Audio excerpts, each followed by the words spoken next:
नमस्कार, आप तक न्यूज़ में आपका स्वागत है। मैं हूं राजेंद्र देव राय।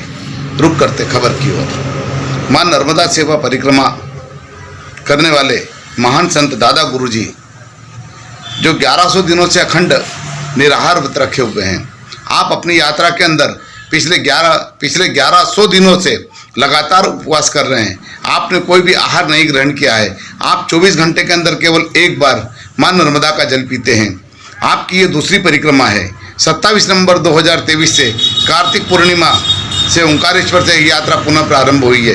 इसके पूर्व भी दादा गुरु नर्मदा परिक्रमा कर चुके हैं और उनके जो संकल्प हैं, उनकी जो विचार है, उसके अंतर्गत ये है कि नर्मदा नदी को शुद्ध बनाया जाए। अभी तक दुनिया के अंदर सबसे ज़्यादा कठिन तपस्या यदि किसी ने की है तो वो दादा गुरु ही हैं। प्रकृति केंद्रित जीवन शैली व्यवस्था और विकास, आत्मनिर्भर भारत की बात और संरक्षण और संवर्धन इनका मूल उद्देश्य है।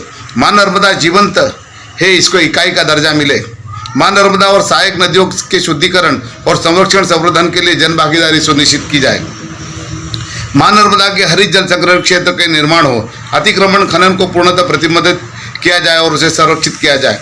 मां नर्मदा तीर्थ क्षेत्र में प्राकृतिक गो आधारित कृषि सेवा को बढ़ावा मिले। मां नर्मदा की जल की पवित्रता स्वच्छता को बनाए रखे, जन भागीदारी सुनिश्चित करे।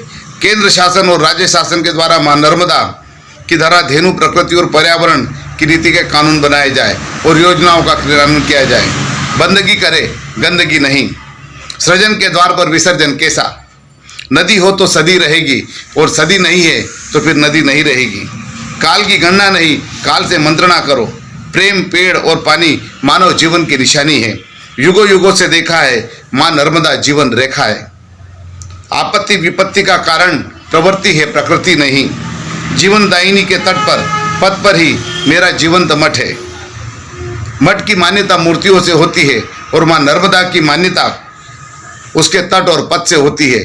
इसलिए दादा गुरु इन सभी लक्ष्यों को लेकर के आज नगर अंजड़ के अंदर पधारे।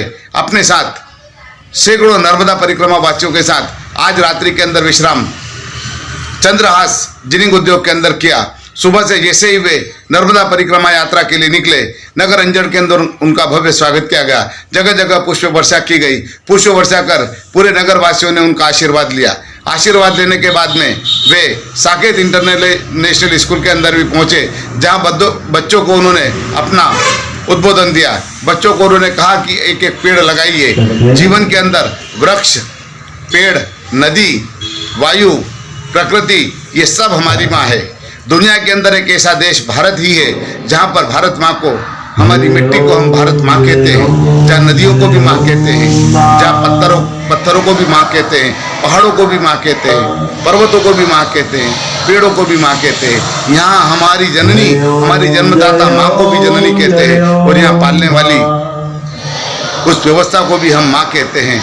इसलिए भारत माँ सबसे बड़ी माँ है और पूरी दुनिया के अंदर किसी राष्ट्र को यदि कुछ कहा माँ का दर्जा दिया जाता है तो केवल भारत माँ को दिया जाता है। इसी के लिए हम सब मिलकर भारत माँ की जय बोलते हैं। बच्चों को विशेष आशीर्वाद दिया और कहा कि आगे बढ़ना हो तो आप ध्यान कीजिए, साधना कीजिए और ध्यान से ही परमात्मा प्राप्ति होती है। ध्यान से ही आप आगे बढ़ पाएंगे।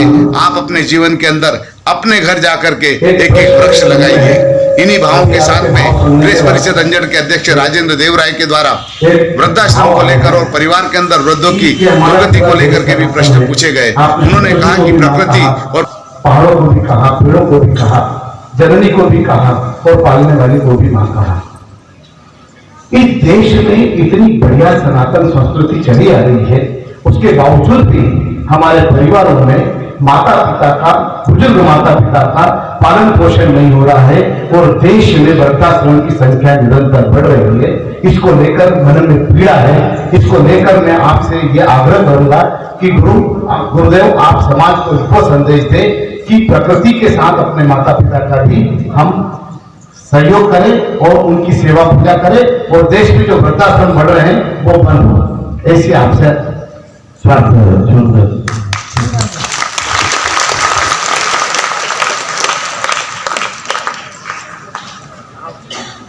कोई प्रकृति है, दूसरा हर एक राष्ट्र की एक संस्कृति होती है, एक कल्चर होता है जिसको बोलते हैं संस्कृति।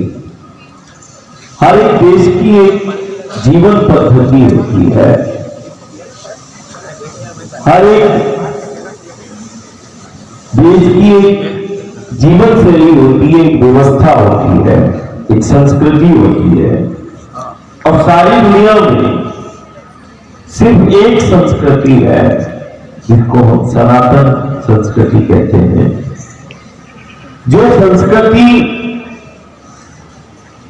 केवल प्रकृति से ही प्रेम करना नहीं सिखाती,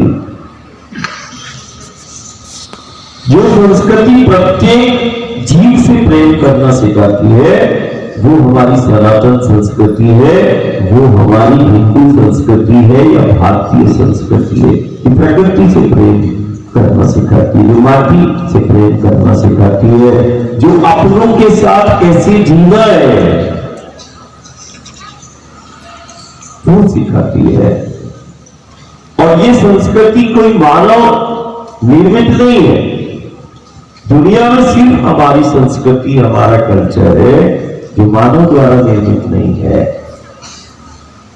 ये संस्कृति देव संस्कृति है जो स्वतः प्रकट होती है, जिसका न आदि है न अंत है, सनातन है, शाश्वत है, व्यापक है। एक ऐसी संस्कृति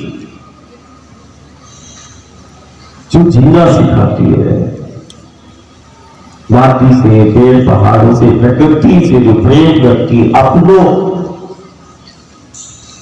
के साथ प्रत्येक जीव से प्रेम करना सिखाया, प्रत्येक जीव से। और निश्चित है यदि